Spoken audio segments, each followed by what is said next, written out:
এইজোপা হ'ল দুপৰটেঙা গছ আৰু কিছুমানে কয় পাতে গজা গছ।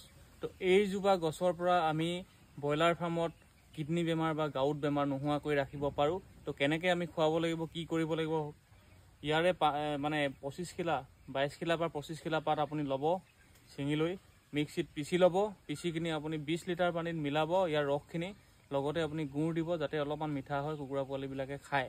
আৰু সেইটো আপুনি 7 দিনৰ পৰা 7, 8, 9, 10 এনেকৈ 4 দিন বা 11 দিনলৈকে মুঠতে 5 দিন একেলগে কণ্টিনিউ খুৱাই দিব। ৰাতিপুৱা 12টা বজাৰ ভিতৰত খাই শেষ কৰিব লাগে কুকুৰাখিনিয়ে।